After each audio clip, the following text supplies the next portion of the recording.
Okay, so in the previous class, we have started unsupervised machine learning algorithm or the techniques. Okay, unsupervised. And जैसा कि नाम है मैं आपको समझा चुका हूं कि यहाँ पर कोई भी गाइडेंस नहीं होगा। ठीक है, क्योंकि आप उसे अनसुपरवाइज्ड कह रहे हो। ठीक, तो गाइडेंस नहीं होगा का मतलब क्या है? गाइडेंस कहते किसको हैं? ठीक है, तो ये समझाया गया कल की क्लास में आपको। डेटा के पर्सपेक्टिव में हम बात करते हैं और ये कहते हैं कि अनसुपरवाइज्ड में जो डेटा होगा वो अनलेबल्ड होगा। ओके, ये बताया मैंने आपको। अनलेबल्ड डेटा के अंदर मैं ये नहीं बता रहा हूं पहले से कि आउटकम क्या है। ठीक है, ये अल्गोरिदम की रिस्पॉन्सिबिलिटी है कि वो खुद पता करे कि आउटकम क्या है। ठीक, ऑलराइट। तो अनसुपरवाइज में मैं इस प्रकार का डेटा दूंगा, अनलेबल्ड वाला। सुपरवाइज के अंदर लेबल्ड देता था। ठीक, देन अनसुपरवाइज्ड में मैंने आपको बोला था कि ये इन जनरल टू टाइप्स की होती है। एक होती है क्लस्टरिंग और एक होती है एसोसिएशन। ये समझाया था कल मैंने।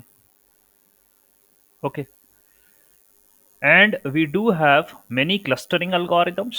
Along with that we are having many association algorithms too. Clustering में हमने बात करी थी के मीन्स को लेकर। ओके, हमने बात करी थी हायरार्किकल क्लस्टरिंग को लेकर। हमने बात करी थी डीबी स्कैन को लेकर। ओके, ऐसे कुछ अल्गोरिथम्स हैं। There are further more algorithms. ठीक है, ये कुछ फेमस हैं जिनको लेकर हमने कल बात करी थी। एंड एसोसिएशन में हमने कहा था अप्रोरी एल्गोरिथम। ठीक है, क्योंकि मार्केट बास्केट जो प्रॉब्लम है उसको हमें डील करना है। ठीक है, तो apriori algorithm is one of the algorithm which is used here. Apart from that कुछ और भी एल्गोरिथम से वो देखेंगे अपन, समझेंगे कैसे क्या काम होता है। ठीक है, क्योंकि यहाँ पर इंपॉर्टेंट टर्म्स थी जिसको आप सपोर्ट एंड कॉन्फिडेंस के नाम से बोल रहे थे। अब वो क्या होता है इसके बारे में आगे पढ़ा जाएगा जब मैं इन एल्गोरिथम पर आऊंगा। ओके, ठीक है, फाइन। तो भाई ऐसा है, के मीन्स एल्गोरिथम मैंने आपको कल समझा दी थी और आज मैं के मीन्स एल्गोरिथम के न्यूमेरिकल से शुरुआत करने वाला हूँ। ठीक है, तो न्यूमेरिकल में एक बार फिर से रिवीजन हो जाएगा कि के मीन्स काम कैसे करती है। ठीक है, now I am sharing my entire screen और आप ये देखिएगा कि ये के मीन्स से इस एल्गोरिथम को कैसे सॉल्व किया जाता है। ठीक है, आई होप आपको ये दिख रहा होगा के मीन्स न्यूमेरिकल जो मैं शो कर रहा हूँ सामने। ठीक, तो ये जो प्रॉब्लम है इसमें आपको 15 डेटा पॉइंट्स दिए गए हैं। ठीक, 15 पॉइंट्स हैं आपके पास। आपको इन्हें क्लस्टर करना है, यानी इनके क्लस्टर बनाना है आपको यूजिंग के मीन्स। ये काम आपको करना है। ठीक है, तो जैसा कि आप देख रहे हैं A1 जो पॉइंट है उसका कोऑर्डिनेट है 210, A2 का है 26, A3 का है 1111 एंड सो ऑन। ये इतने सारे पॉइंट्स हैं, इनके कोऑर्डिनेट्स हैं। 15 पॉइंट्स आपके पास अवेलेबल हैं। इन सब के कोऑर्डिनेट्स आपको यहाँ पर मेंशन है, यानी कि आप जो है सीधे तौर पे इन सारे पॉइंट्स को आप जो है 2D, क्योंकि वो आप देख पा रहे हैं दो है ना, ये 10, 12 तो दो है, तो एक एक्स का होगा एक वाई का होगा, सीधी सी बात है। तो आप जो है इन पॉइंट्स को 2D प्लेन पर जो है वो बना सकते हैं। इन पॉइंट्स को ऐसा कर सकते हैं आप, इन्हें लोकेट कर सकते हैं। फाइन। अब भाई मेरे को तो के मीन्स लगाकर इनके क्लस्टर बनाना है। ठीक है, that's what I need to do. Clustering करना है मुझे इन पॉइंट्स की, तो वो मैं कैसे करूंगा? ठीक है, देखते हैं। तो ये आपका इनपुट डेटा है और आपसे कहा गया है कि 3 क्लस्टर बनाने। ठीक है, 3 क्लस्टर बनाने आपसे कहा गया। अच्छा, तो जैसे कि अपनी के मीन्स एल्गोरिथम के बारे में कल अपना डिस्कशन हुआ था और एल्गोरिथम की जो स्टेप्स हमने पढ़ी थी, उसके करस्पॉन्डिंग स्टेप नंबर 1 यही थी कि आपको कितने क्लस्टर बनाना है, इनिशियली के की वैल्यू देना पड़ेगी। This should be given. 2 बनाना है, 3 बनाना है, how much you want to make, ये आपको देना पड़ेगी। ठीक है, और यहाँ उन्होंने कहा है कि आपको 2 क्लस्टर बनाना है, नहीं 3 क्लस्टर बनाना है। ठीक है, के इक्वल टू 3 उन्होंने कहा। ठीक है, कोई बात नहीं। तो इसी के करस्पॉन्डिंग फिर मैंने आपको समझाया था एल्गोरिदम से कि भाई आपको 3 क्लस्टर बनाना है, तो आप 3 सेंट्रोइड आपको स्पेस में अज्यूम करने पड़ेंगे। You have to take 3 centroids, आपको लेने पड़ेंगे स्पेस में। ओके, वो कल की आप पूरा एक्सप्लेनेशन यदि रिकॉल कर लें, आपको पता चलेगा कि भाई मेरा जो डेटा है वो हाल फिलहाल में कुछ इस प्रकार से जो है वो डिस्ट्रीब्यूटेड है।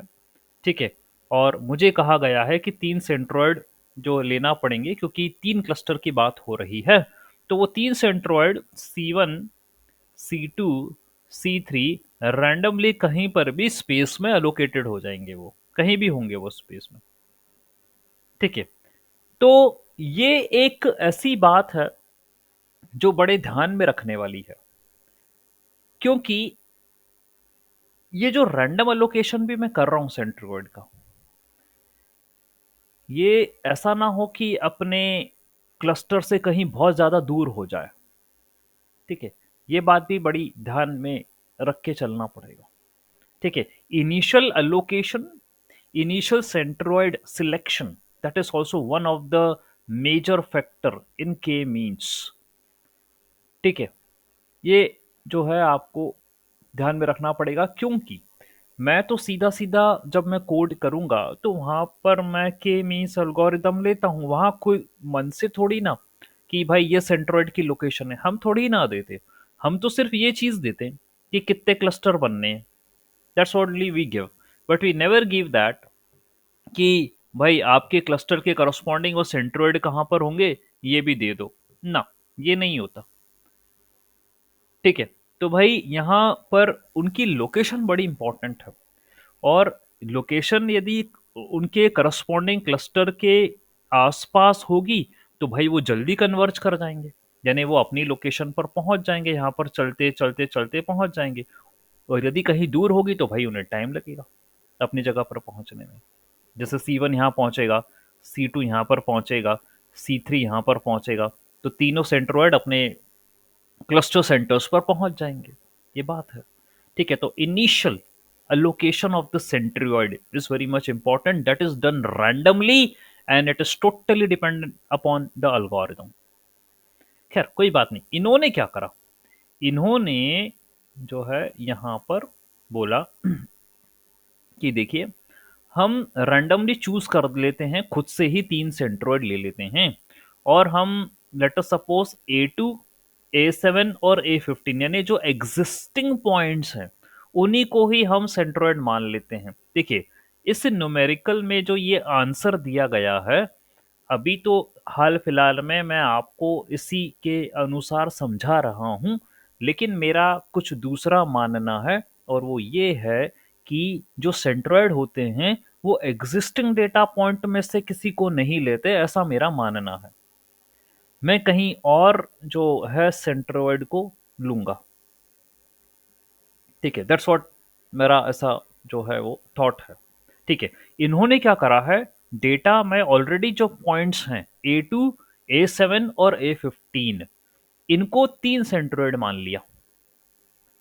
ठीक है, ऑलराइट, तो अभी इसी के पर्सपेक्टिव में हम पूरा डिस्कशन कर लेंगे, समझ लेंगे।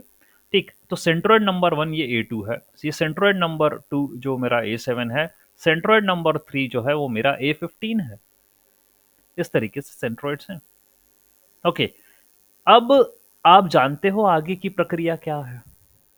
आगे की प्रक्रिया यह है कि भाई मेरे को इक्विलिडियन डिस्टेंस निकालना पड़ता है, यानी सेंट्रोइड से पॉइंटों की दूरी निकालना पड़ती है। और जिस पॉइंट की जो दूरी सेंट्रोइड से करीब होती है उसको वो क्लस्टर के अंदर असाइनमेंट हो जाता है। तो ये कैसे काम करेंगे अपन, चलो प्रैक्टिकली देखते हैं। क्योंकि अनलेस एंड अनटिल आपके सामने न्यूमेरिकल नहीं होगा, मैं कितना भी आपको थ्योरी पढ़ा दूं उससे कोई फर्क नहीं पड़ने वाला। ठीक है, तो अभी ये कैसे पता चलेगा कि कौन सा पॉइंट कौन सी सेंट्रोइड में जा रहा है, ये तो कंसर्निंग वाली बात है ना। ये कैसे पता चलेगा कौन सा पॉइंट कौन से सेंट्रोइड में जा रहा है? तो भाई हमने क्या करा, आप यहां पर सामने देख रहे होगे कि जितने भी पॉइंट्स हैं, whatever be the points are, भाई उनकी लिस्ट बना लो। ये पूरे 15 पॉइंट्स जो हैं आप यहां पर लिख लो, और यहां पर लिखो centroid number 1, centroid number 2, centroid number 3। यहां पर इन सेंट्रोइड्स को लिखो, इन पॉइंटों को मेंशन करो। और ये जो पॉइंट्स हैं, ये जैसे A1 हुआ, इसकी दूरी C1 से भी निकालो, C2 से भी निकालो, C3 से भी निकालो, तीनों से इसकी दूरी निकालो। और दूरी निकालने का फॉर्मूला क्या है, इक्विलिडियन डिस्टेंस। मैंने आपको समझाया है इक्विलिडियन डिस्टेंस की, कल की हमारी जो बात है आप भी जानते हैं। The distance is, okay, the distance is given as under root of x1 minus x2 का square plus y1 minus y2 का स्क्वायर। ये इक्विलिडियन डिस्टेंस का फॉर्मूला होता है। तो जो भी आपको पॉइंट्स दे रखे हैं, सेंट्रोइड से, हर एक सेंट्रोइड से उसकी दूरी निकालिए आप। ठीक है, ओके। तो यहां उन्होंने निकाली है, और देख लीजिए, ये 4 है, ये 3 आई है, और ये 4.12 आई है। यहां पर सबसे कम आई है 3, यानी ऐसा हम कह सकते हैं कि जो A1 पॉइंट है ये सेंट्रोइड 2 के करीब है, यानी क्लस्टर नंबर 2 के अंदर है ये A1 पॉइंट। ऐसा अपन कह सकते हैं, देखो आगे चर्चा करूंगा मैं।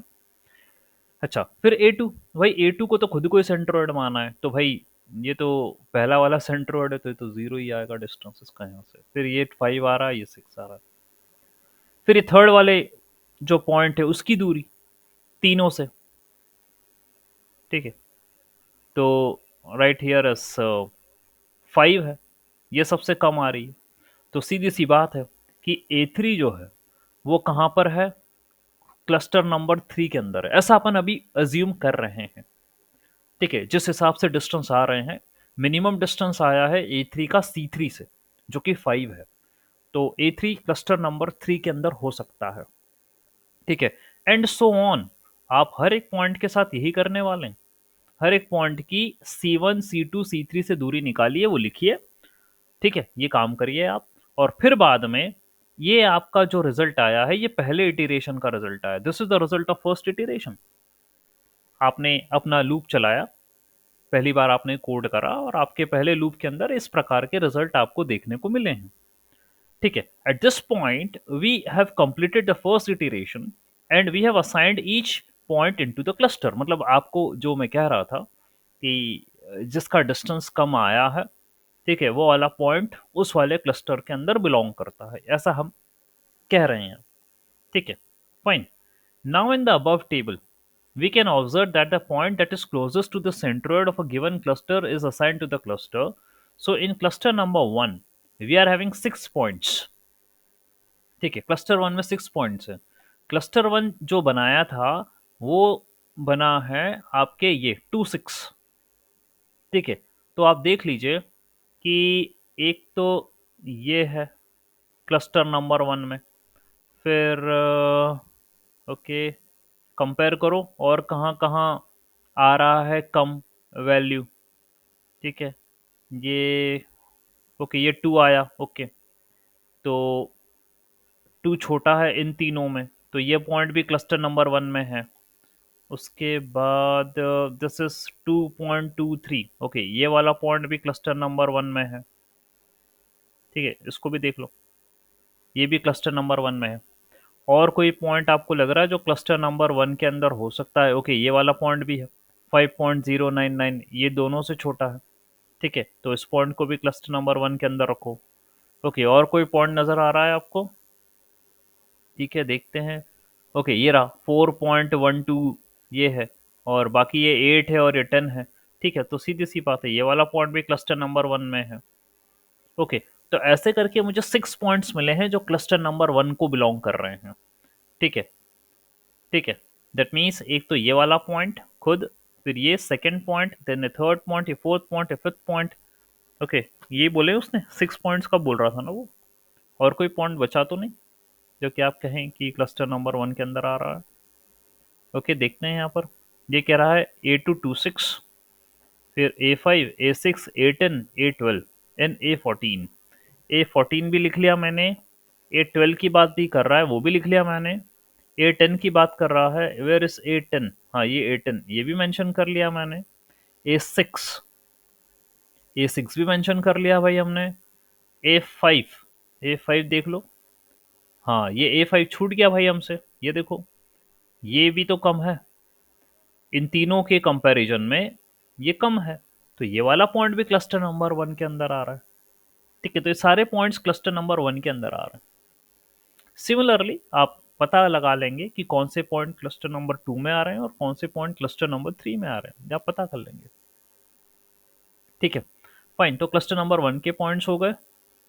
ठीक, now the new centroid of the cluster. अब एक चीज है जो मैंने आपको समझाई थी, वो ये समझाया था मैंने आपको कि भाई देखिए, आपको एक बार ये सारे पॉइंट्स मिल गए, ठीक है, जो कि इस करस्पॉन्डिंग क्लस्टर में आ रहे हैं।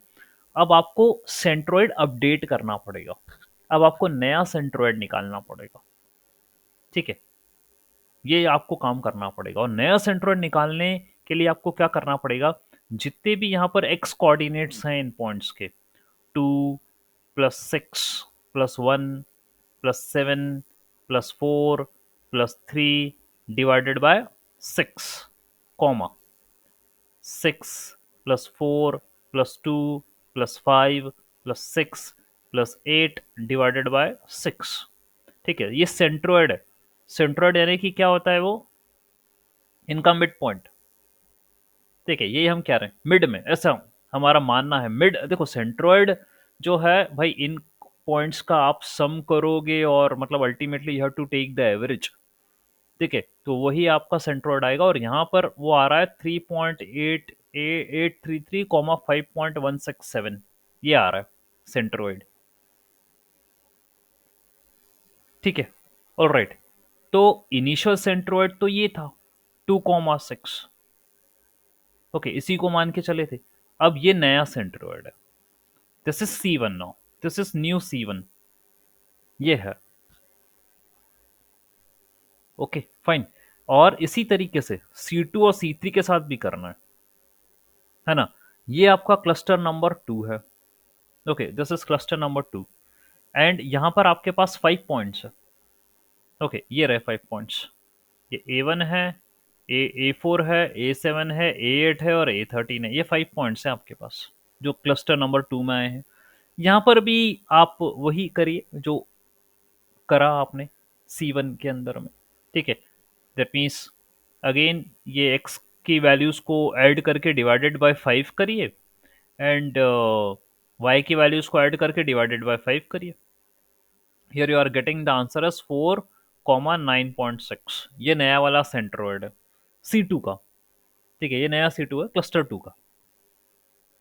ठीक है, एंड देन क्लस्टर नंबर 3 में 4 पॉइंट्स आ रहे हैं, ये रहे वो 4 पॉइंट्स, और आप अगेन वही काम करिए, x को ऐड करके 4 से डिवाइड करिए, एंड बाकी को करके आप ऐड करके y वाले को भी 4 से डिवाइड करिए, नए पॉइंट आ रहे हैं, सेंट्रोइड C3।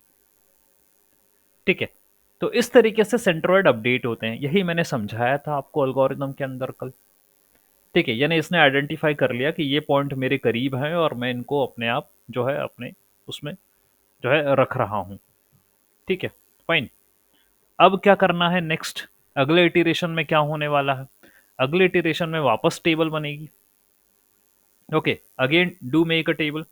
ठीक है, आप देखेंगे, ये देखो अगेन फिर से मैंने टेबल बना दी। अब यहां पर मैं वही पॉइंटों को वापस से लिस्ट कर दूंगा। Okay, I am listing the same points, ये सारे पॉइंट्स को यहां पर लिस्ट करो। अब मेरा जो सेंट्रोइड है, ये मेरा सेंट्रोइड है C1, C2 and the C3। ठीक है, ये मेरे सेंट्रोइड्स हैं नए। ओके, जो मैंने कैलकुलेट करे। अब इन पॉइंटों की इन सेंट्रोइड से दूरी निकालना है। वही जो पहले प्रोसेस करा था ना, सेम प्रोसेस आपको फिर से करना है। You have to find the distance of these points from the centroids, ये आपको करना। ठीक है। एंड फिर से आप यही पता करेंगे कि यार जो डिस्टेंस मिनिमम किसका आ रहा है। अब जैसे यहां पर मैं सबसे पहले वाले में देखूं, ये आ रहा है 2। तो यानी कि A1 जो पॉइंट है वो सेंट्रॉइड, उसका मतलब डिस्टेंस सबसे कम आ रहा है, तो एक क्लस्टर नंबर 2 के अंदर है। जो A2 है उसका यही डिस्टेंस सबसे कम आ रहा है, यानी सीधी सी बात है ये क्लस्टर नंबर 1 में है। इसका A3 का सबसे कम डिस्टेंस ये आ रहा है, यानी सीधी सीधी बात है A3 मेरा जो है वो क्लस्टर नंबर 3 में है। एंड सो ऑन, ये 2 के अंदर है, ये 1 के अंदर है, और ये 1 के अंदर है। ओके, एंड देन ये ओके फाइन, ये 2 के अंदर है। तो इस तरीके से वापस से मुझे छांटना है कि कौन सा पॉइंट किस क्लस्टर में है। अब आप कहोगे सर ये काम तो पहले इटरेशन में कर चुके हैं, वहां तो कर तो दिया था, पता तो लगा दिया था कि कौन सा पॉइंट कौन से वाले क्लस्टर में आ रहा है, तो आपने फिर से ये नए सेंट्रोइड निकाल कर फिर वापस से ये क्यों करना चाह रहे। तो देखिए क्या है कि ये सेंट्रोइड बदलेगा, और सेंट्रोइड बदलते हुए अपने क्लस्टर के सेंटर पे उसको पहुंचना है। ठीक है। तो भाई मैं हर एक इटरेशन के साथ ये पता करता रहूंगा कि ये जो पॉइंट्स हैं जो आपने पहले इटरेशन में, दूसरे इटरेशन में, फिर आगे जितने भी इटरेशंस में जो आइडेंटिफाई करे हैं और ये माना है कि यार ये पॉइंट उस सेंट्रोइड को बिलोंग कर रहे हैं, वो सही वाकई में है या नहीं। ठीक है, वाकई में है क्या नहीं, वो फॉलो कर रहे हैं या नहीं कर रहे हैं। ठीक है। तो आपने अभी जो अपडेटेड सेंट्रोइड्स हैं उससे डिस्टेंस निकाला, और फिर वापस जाके आपने क्या कर दिया, उनको जो है यहाँ पर मेंशन करा कि क्लस्टर नंबर 1 में अब 5 पॉइंट आ रहे हैं, पहले 6 पॉइंट आ रहे थे। ये देखिए, ये देखो चेंज हो गया ना, पहले 6 पॉइंट आ रहे थे C1 के अंदर, अब 5 बचे, यानी एक पॉइंट खसक गया यहाँ से। ठीक है। और A12 तक है, पहले मुझे लग रहा है कि आई थिंक उन्होंने A14 ये भी आ रहा था क्लस्टर नंबर 1 में। अब ये वापस से जब मैंने सेंट्रोइड से डिस्टेंस निकाली ना, तो 14 वाला पॉइंट खसक के किसी और क्लस्टर में चला गया। ठीक है, वो देखो क्या हुआ होगा यहाँ पर, ये देखिए। ठीक है, ये है A14। ठीक है, अब इसकी सेंट्रोइड मतलब 1 से दूरी आ रही है 2.9, और 2 से आ रही है 1.8। अच्छा, पहले वाले इटरेशन में तो ये क्लस्टर 1 में शो हो रहा था, दूसरे वाले इटरेशन में क्लस्टर 2 में शो हो रहा है। तो बस इसीलिए तो मैं इटरेशन कर रहा हूँ बार बार। मैं देख रहा हूँ कि भाई ऐसा तो नहीं है कि कोई पॉइंट इस क्लस्टर में शो हो रहा है, बाद में उस क्लस्टर में से उसकी दूरी कम हो जाए। क्यों? क्योंकि सेंट्रोइड बदला, वो सेंट्रोइड बदला तो ऑब्वियसली दूरी बदलेगी, है ना। क्योंकि देखिए डेटा जो है वो डिस्ट्रीब्यूटेड है। अभी ऐसा हो सकता है कि आपके लिए ये वाला पॉइंट जो आपने C1 अज्यूम करा था उसके करीब हो सकता है, लेकिन जब बाद में आपने और इटरेशन करा तो भाई ये वाला पॉइंट के करीब तो कोई दूसरा वाला पॉइंट और है, ये मुझे मिला। ठीक है, तो भाई ये स्विच हो गया A14, एंड स्विच होके कहाँ चला गया, C2 में चला गया। ठीक है, ये वाली बात है। सेंट्रोइड 2 में ये जो है क्लस्टर 2 में चला गया, इसका सेंट्रोइड अपडेट होने के बाद ये काम हुआ। ठीक है, और यहाँ पर अब 7 पॉइंट्स हो गए क्लस्टर 2 में, पहले कम थे, पहले 5 थे, मतलब कहीं और से भी पॉइंट उछल के इधर आ गया। ठीक है, और क्लस्टर 3 में 3 पॉइंट्स ही बचे, यहाँ से भी पॉइंट चला गया, यहाँ पर 4 पॉइंट थे, एक एक एक और जो पॉइंट है वो सी क्लस्टर 2 में चला गया। ठीक है, यही जो है टेक्निक फॉलो कर रहे हैं।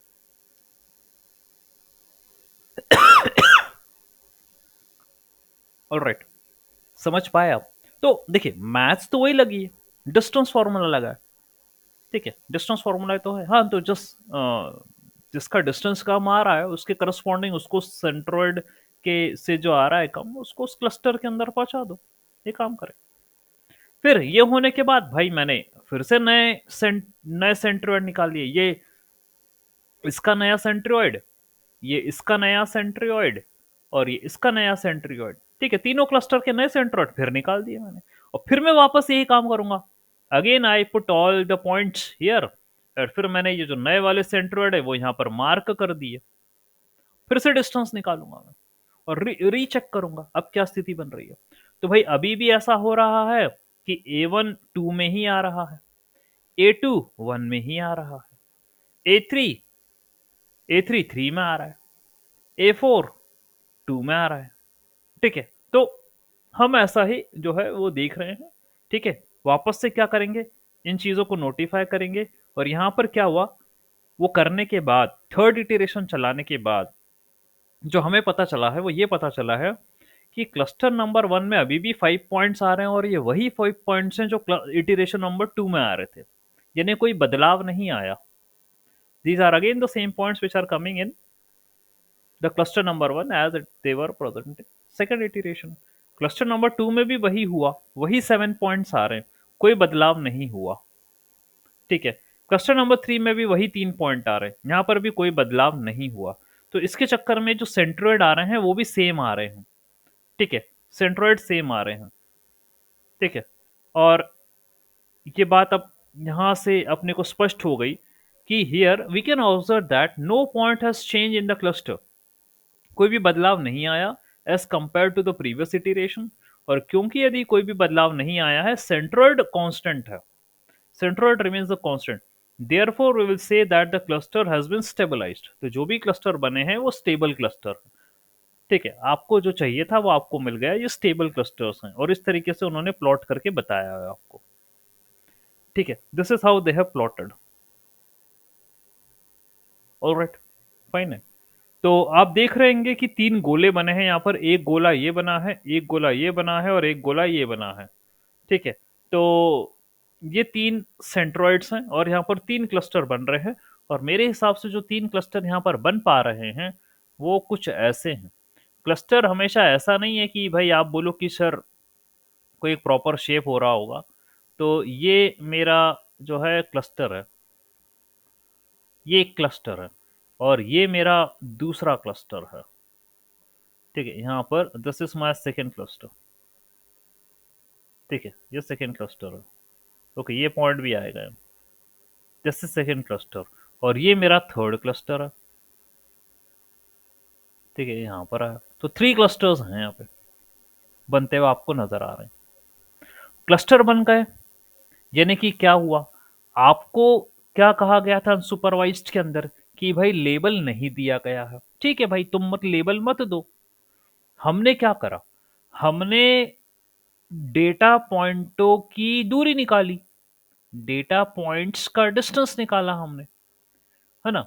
तो यही एक तरीका बचा मेरे पास अब, और तो कुछ है नहीं, मैं दूरी निकाल सकता था। क्योंकि अनसुपरवाइज में मेरे को क्लस्टरिंग के अंदर सिमिलैरिटी चेक करना है, कल भी मैंने कई बार चिल्ला चिल्ला के बोला सिमिलैरिटी। ठीक है, यही काम है मेरे पास। तो सिमिलैरिटी का मतलब यह है कि डेटा पॉइंटों के बीच में यदि दूरी कम होगी तो सिमिलैरिटी, दूरी ज्यादा होगी तो नहीं होगी, डिससिमिलैरिटी। तो जिन डेटा पॉइंट की जो सेंट्रॉइड से दूरी कम थी उनको एक ग्रुप में रखा, यानी हम ये कह रहे हैं कि भाई आप लोगों का बिहेवियर एक जैसा है, यू ऑल आर सेम। ठीक है, आप जो भी डेटा पॉइंट्स हैं you all are same, that means you are belonging to the same class. तो यदि मैं यहाँ पर कहूँ ये क्लास ए को बिलोंग करते हैं, ये क्लास बी को बिलोंग करते हैं, ये क्लास सी को बिलोंग करते हैं, तो उसमें कुछ गलत नहीं होगा। तो मेरे पास इनिशियली अनलेबल्ड डेटा डेटा होता है, मैं अनलेबल्ड से लेबल्ड की तरफ जाता हूं by following this approach. Okay, that's what I do. Fine.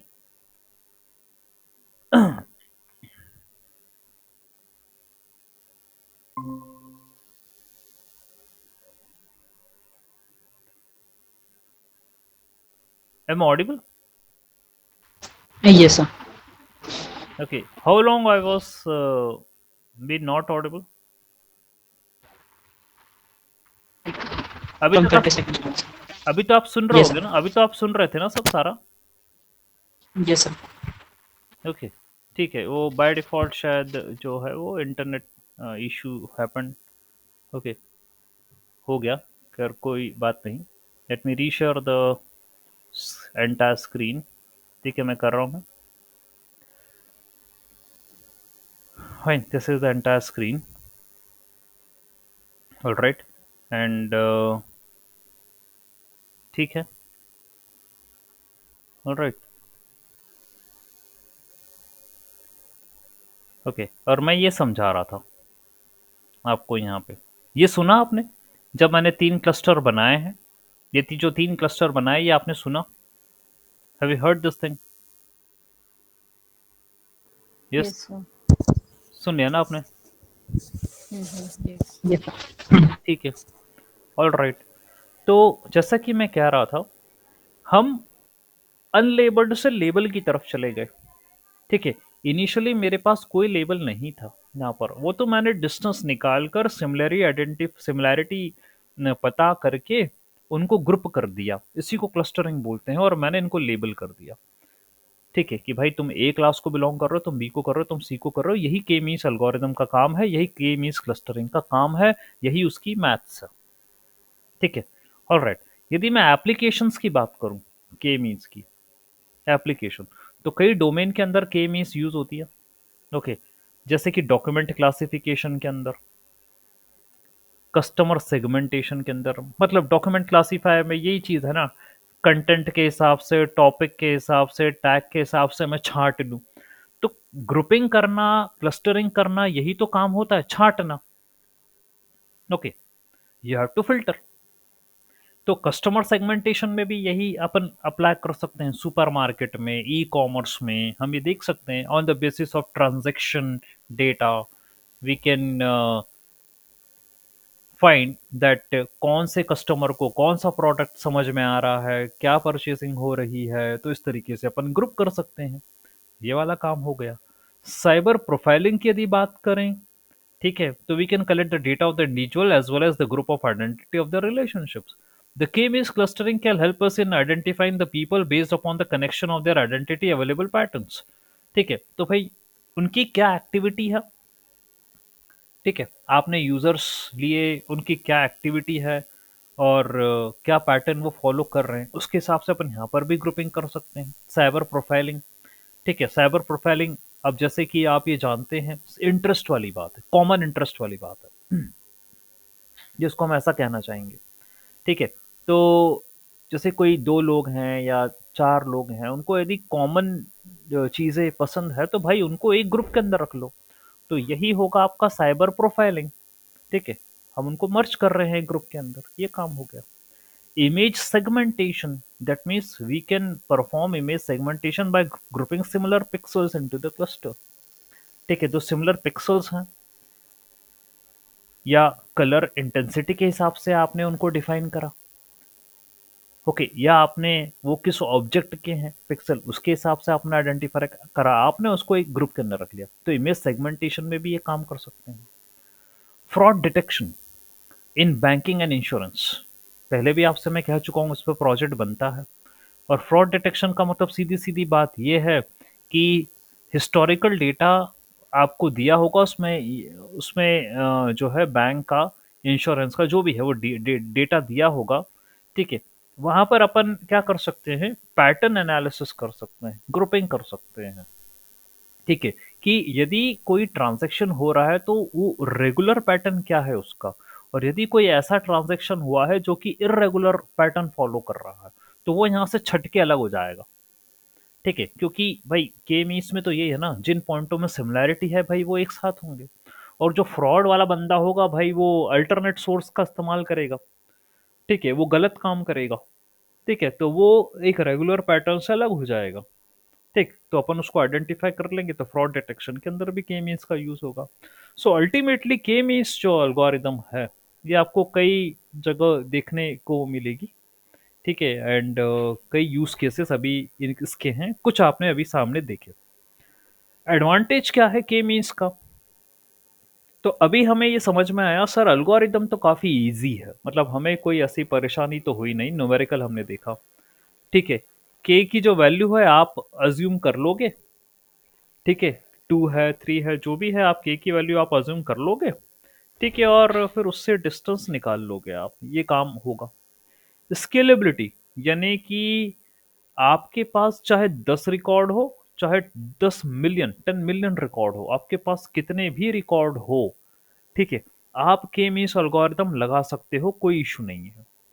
ठीक है, आप लगा सकते हो की मीन्स एल्गोरिदम। कन्वर्जेंस, कन्वर्जेंस का मतलब ये कि कितनी जल्दी मेरे डेटा पॉइंटों को क्लस्टर में छाट लिया जाएगा। How much quick I can create clusters in data, so that is called as a convergence. All right. तो भाई के मीन्स गारंटी देता है कि भाई मैं आपको ग्रुप में कर लूंगा डिवाइड, उसकी चिंता मत करो। ठीक है, K means clustering algorithm is guaranteed to give us the result, मतलब ये कह रहा है कि भाई मैं डिस्टेंस बेस्ड एल्गोरिथम हूँ, और आप समझ गए कि सेंट्रोइड का पता यहाँ पर किया जाता है, तो आप बस के की वैल्यू दे दो, और मैं चाहे कितने बड़ा रिकॉर्ड भी क्यों ना हो भाई, मैं उसको छांट दूंगा, ये मेरी गारंटी है। ठीक है। Generalization, so K means clustering doesn't apply to specific problem, मतलब भाई ऐसा नहीं कि के मीन्स सिर्फ इसी जगह लगाएंगे, नहीं। के मीन्स एल्गोरिथम जनरल एल्गोरिथम है, आपको कोई भी प्रॉब्लम हो जो कि क्लस्टरिंग से संबंधित हो, तो आप के मीन्स एल्गोरिथम वहां पर लगा सकते हैं। चाहे वो डॉक्यूमेंट क्लासिफिकेशन हो, चाहे आपके पास फ्रॉड डिटेक्शन हो, चाहे आपके पास सेगमेंटेशन हो, इमेज। ठीक है, तो आपको कोई ऐसा कुछ नहीं है, के मीन्स आप लगा सकते हैं। डेटा अलग अलग साइज का हो, छोटा हो, बड़ा हो, कैसा भी हो, आप भाई के मीन्स लगा सकते हो। चॉइस ऑफ सेंट्रीओइड, अच्छा ये एक ऐसा पॉइंट है जो मैं इसको इटैलिक कर देता हूं। ये चॉइस ऑफ सेंट्रीओइड, आपने अभी जो ऊपर न्यूमेरिकल करा ना, उसमें सेंट्रोइड का चॉइस आपने ये लिया कि जो डेटा पॉइंट ऑलरेडी एग्जिस्टिंग थे, आपने उनको कंसिडर करा। ठीक है। जो कि मैंने एक क्वेश्चन भी उठाया कि मुझे वो थोड़ा सा ठीक नहीं लगा। मैं existing data point randomly select करके उनको सेंट्रोइड बोलूं, एक मेरा ये भी है कि भाई मैं अलग से कोई डेटा पॉइंट स्पेस के अंदर मार्क करूं, वो मैंने आपको बोला था। अब यहाँ ये कह रहा है you can have a warm start with the choice of centroid in an easy manner, the algorithm allows you to choose an assign centroid that fit well with the data set. ये कह रहा है कि भाई ऐसे centroid निकालना जो मेरे डेटा के हिसाब से ठीक ठाक हो, ये कह रहा है वो। ठीक है, ऑलराइट, ऐसे सेंट्रोइड सिलेक्ट करो जो कि रेलेवेंट हो मेरे डेटा, अभी भी होगा रैंडम, मेरे को नहीं पता, रैंडम सिलेक्शन होगा ये तो। ठीक है, ऑलराइट। तो या तो वो डेटा में से रैंडमली किसी को ले लेगा, जो कि अभी आपने न्यूमेरिकल में देखा, नहीं तो अलग से कहीं मार्क होगा, और मेरे को वही लग रहा है अलग से कहीं मार्क होगा। ठीक है, चलो कोई बात नहीं, ये एडवांटेज है इसके। डिसएडवांटेज में क्या है कि भाई आपको सबसे पहले ये देना पड़ेगा कितने क्लस्टर बन रहे हैं, तो जाके ये बात आगे बढ़ेगी, तो जाके एल्गोरिदम चलेगी। Deciding the number of clusters prior, पहले से ही आपको देना पड़ेगा। तो अब आप बोलोगे सर हमें कैसे पता चलेगा कि कितने क्लस्टर बन रहे हैं, हाउ वी विल डिसाइड कितने क्लस्टर बन रहे हैं। तो उसके लिए भी जो है एक टेक्निक होती है, ये पता करने के लिए कि कितने क्लस्टर बन रहे हैं, how many optimal clusters are there. ठीक है, और उसका नाम होता है एल्बो मेथड। ठीक है, एल्बो मेथड। ठीक है, ये होती है। ठीक, और यहां पर क्या होता है, let me tell you. Elbow method में आपने हो सकता है कभी ऐसा डायग्राम देखा हो, लाइक दिस, ये ऐसा करके, ये होती है एल्बो, एल्बो मेथड। यानी कि क्या है, यहां पर y एक्सिस पर वी आर हैविंग WCSS, मैं बता रहा हूं क्या है ना, और यहां पर होते हैं नंबर ऑफ क्लस्टर्स। ठीक है, ये नंबर ऑफ क्लस्टर, जैसे कि 0 1 2 3 4 5, और ये है WCSS। WCSS का मतलब होता है within cluster sum square. ये होता है WCSS, within cluster sum square. Okay, तो आपने जो सेंट्रॉइड लिया और उसका दूरी डेटा पॉइंट से निकाली, वो एक डिस्टेंस आपको मिला। ठीक है, यू गॉट अ डिस्टेंस। ठीक है, वो आपको मिल गया। ठीक, फिर आपने सेंट्रॉइड नया निकाला, फिर आपने दूसरे पॉइंटों से देखा और डिस्टेंस निकाला, जो मिनिमम आया वो पॉइंट भी आपने उसको इस क्लस्टर के अंदर रख लिया। ठीक है, तो ये क्या कह रहा है, within cluster sum square, एक क्लस्टर के अंदर।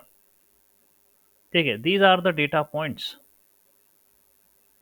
ठीक है, these are the data points in a cluster. So within cluster, cluster के अंदर सम स्क्वायर, सम स्क्वायर यानी कि I need to calculate the sum of squared distances.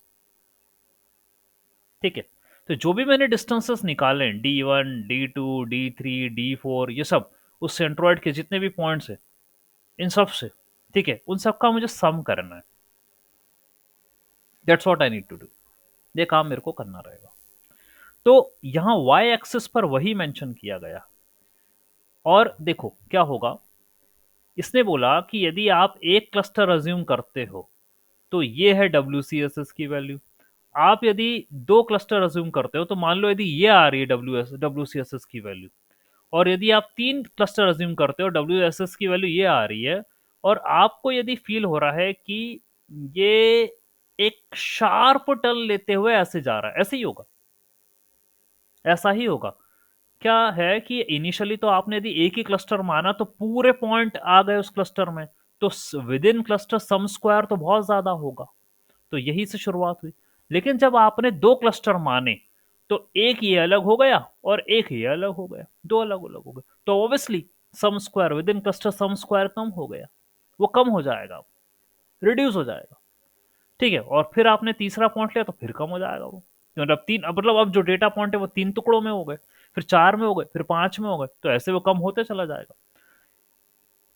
कोई एक ऐसा क्लस्टर अजम्पशन होगा आपके द्वारा, ठीक है, जहां पर एक शार्प टर्न मिलेगा, इसी को कहते हैं एल्बो।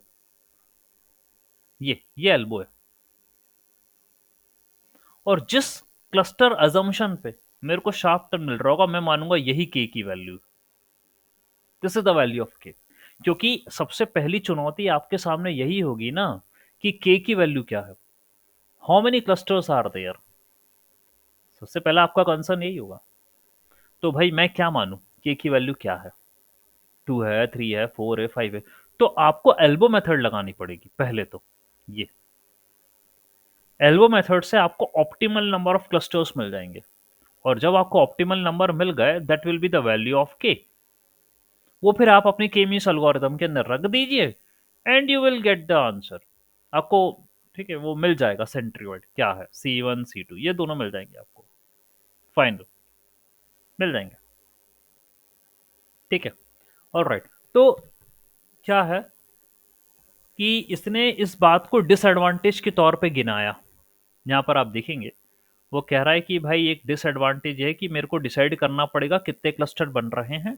ठीक है, पहले से तो भाई ऐसी कोई, वो तो चलो ठीक है, मैं मान रहा हूँ कि एल्गोरिथम में पहले से ही देना पड़ेगा, ये इसका ड्रॉबैक है कि कितने क्लस्टर बन रहे हैं, तो वो मैं पता लगा लूंगा एल्बो मेथड से। ठीक, फिर चॉइस ऑफ इनिशियल सेंट्रोइड, वही वाली बात है। देखो मैं जो ऊपर क्वेश्चन करा था, मैंने यहाँ पर भी मैंने यही क्वेश्चन करा था कि भाई किसको सिलेक्ट करूं, इनिशियल सेंट्रोइड। यदि मेरा इनिशियल सेंट्रोइड सिलेक्शन सही है तो फिर मैं जल्दी कन्वर्ज कर जाऊंगा, यानी मैं जल्दी सेंट्रोइड को सही जगह पर पहुंचा दूंगा। और यदि गलत है तो भाई मेरे को और चक्कर काटने पड़ेंगे। अभी आपने ऊपर वाला न्यूमेरिकल देखा, और ऊपर वाले न्यूमेरिकल में आप जो है दो इटरेशन में तो पहुंच ही गए थे, तीसरा इटरेशन तो आपने करा उसमें कोई अपडेट ही नहीं आया, यानी इन टू इटरेशंस आपको फाइनल सेंट्रोइड मिल गया। तीसरा तो जो करा उसमें ये पता लगा कि सेकेंड एंड थर्ड दोनों में कोई बदलाव नहीं है, वो तो एक चेक था।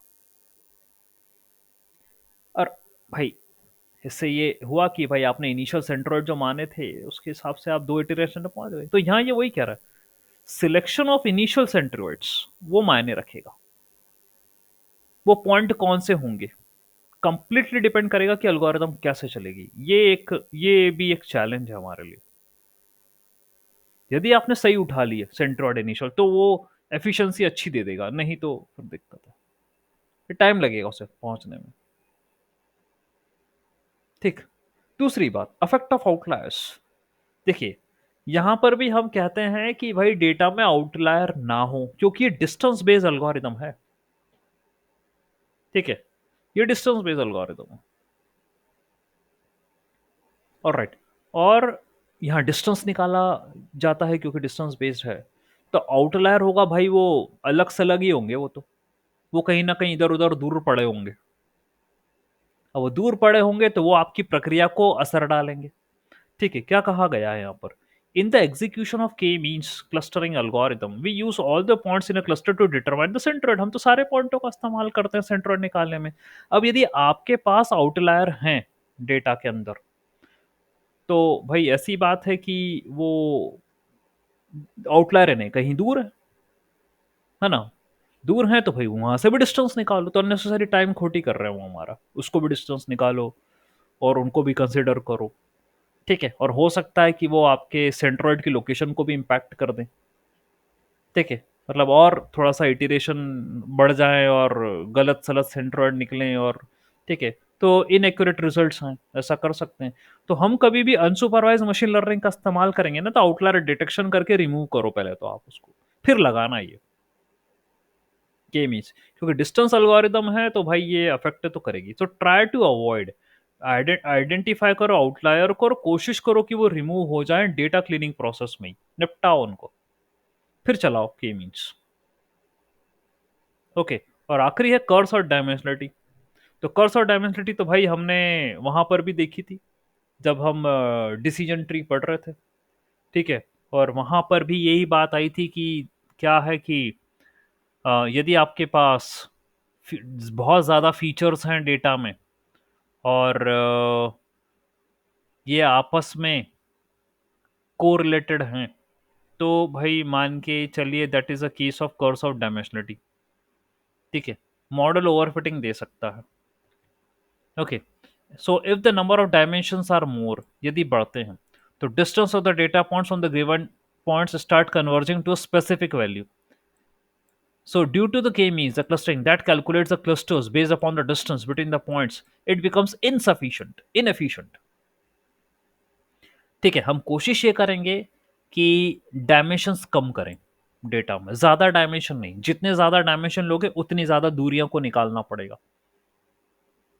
ठीक है, डेटा प्री प्रोसेसिंग में ही हम कम कर दें, हम ये पता कर लें कि ऐसे कौन से वाले डायमेंशंस हैं जो कि मेरे टारगेट को, मतलब टारगेट क्या बोलूँ मैं, मेरे जो के मीन्स क्लस्टरिंग अल्गोरिथम है, ऐसे फीचर जो कि ज़्यादा कंट्रीब्यूट करेंगे मॉडल डेवलपमेंट में, जो कि बेस्ट फीचर्स हैं, ये पता लगाने में कि किस प्रकार से मैं क्या है ग्रुप कर सकता हूँ, उन्हीं फीचर्स को रखा जाए, सबको ना रखा जाए।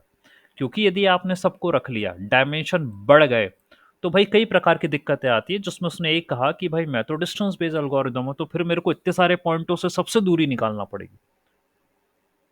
तो यदि 10 फीचर्स हैं तो 10 की पूरी दूरी निकलेगी, और यदि 5 होंगे तो 5 से निकलेगी, तो 5 वाला फायदे वाला है। तो आप ये देख लो, डायमेंशनलिटी रिडक्शन करो। और मैं आपको ये भी पढ़ा चुका हूँ, the algorithm which is used for dimensionality reduction, that is one of the famous algorithm which we use in unsupervised machine learning, that is the PCA, principal component analysis. और मेरी तो क्लासेस की शुरुआत हुई थी वहीं पर ही, मैंने पीसीए पढ़ा दिया था आपको, प्रिंसिपल कंपोनेंट डायमेंशनलिटी रिडक्शन। ठीक है, और मैंने तब ये भी कहा था कि अनसुपरवाइज्ड के अंदर पीसीए यूज होती है, प्रिंसिपल कंपोनेंट है खास करके, और ये ऐसी एल्गोरिथम है जो कि डिस्टेंस बेस्ड जो एल्गोरिथम है वहां पर पीसीए लगाई जाती है। तो अनसुपरवाइज में के means obviously distance based algorithm है, यहाँ पर प्रिंसिपल कंपोनेंट एनालिसिस लगेगी। डायमेंशन ड्रॉप होंगे, जिनका कंट्रीब्यूशन कम है उनको निपटा दो, जिनका ज्यादा है, जिनसे ज्यादा इंफॉर्मेशन मिल रही है उनको रख लो, और उन्हीं से दूरी निकालो और बस क्लस्टर फाइनल कर दो। ठीक है, तो ये बात है। Okay, so this is all about के मीन्स। आपको मैंने पूरी एल्गोरिथम समझा दी, आपको मैंने पूरा न्यूमेरिकल जो है वो उसके करस्पॉन्डिंग बता दिया, आपको मैंने एडवांटेज समझा दिए, आपको मैंने डिसएडवांटेज समझा दिया, मैंने सारी चीज़ें आपको यहाँ पर समझा दी है। ठीक, मेरा अब जो बचा हुआ है यहाँ पर बताना के मीन्स में, वो है कोड इम्प्लीमेंटेशन। के मीन्स को कैसे लगाएंगे आप, तो वो नेक्स्ट वाली क्लास के अंदर आपको बता दूंगा, और उसके बाद I will be switching ahead to hierarchical cluster. मैं इसकी तरफ आगे बढ़ जाऊंगा, हायरार्की की तरफ। ठीक है, फाइन। तो मैं आपको कोड बता के and I will proceed ahead to the hierarchy. Fine, ये बात है। ठीक, ऑल राइट।